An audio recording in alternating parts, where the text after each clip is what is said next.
اليوم ان شاء الله بنسوي الفاصوليا الحمراء بالبيض الناشفة. اول شيء عندي هنا بصل مفروم ناعم جدا، طماطم مفروم ناعم، وكشنة جاهزة. طبعا الكشنة الجاهزة كل واحد يكشن بطريقته.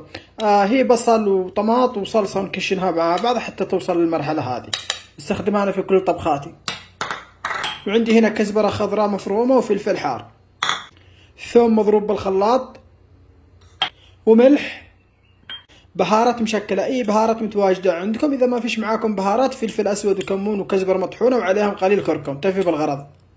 فاصوليا حمراء وحبتين بيض او على حسب الكمية اللي نشي نسويها. بالنسبة للفاصوليا ممكن نستخدم الفاصوليا هذه او الفاصوليا البيضاء، سواء كانت المعلبة اللي بالشكل هذا او اللي نسلقها في البيت. ممكن نستبدل الفاصوليا بالبازاليا، وممكن نستبدل البيض بالتونة، نسوي فاصوليا بالتونة او بازاليا بالتونة او فاصوليا بيضة بالتونة. المكونات اللي ذكرتها بنفس الطبخة هذه، او اذا تشوف فيديو ثاني عادي بسويه لكم.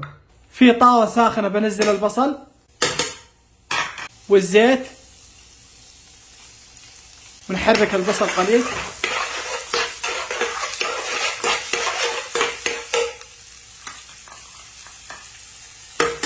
فلفل حار. اول ما اوصل البصل للون هذا اضيف البيض،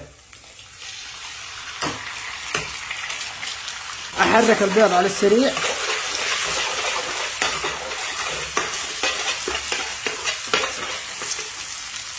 اضيف الملح واضيف الكشنة،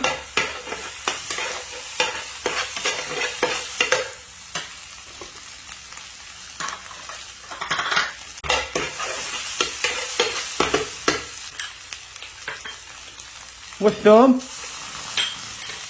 والآن بضيف الفاصوليا،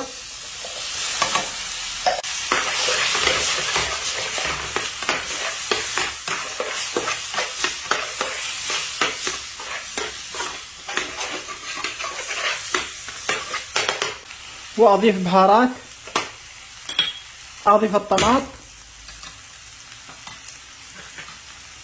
والكزبرة، والآن أبحث الفاصوليا.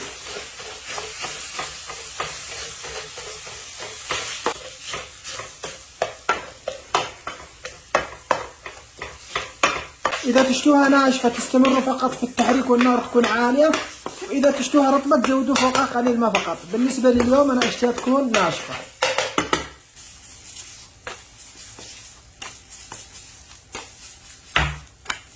وهذه هي جاهزة، جربوها عليكم بالعافية. ولا تنسوا الاشتراك في القناة ومشاركة الفيديو. إذا كنا على الفيسبوك إعجاب ومتابعة للصفحة، وألقاكم في وصفة جديدة وفي أمان الله.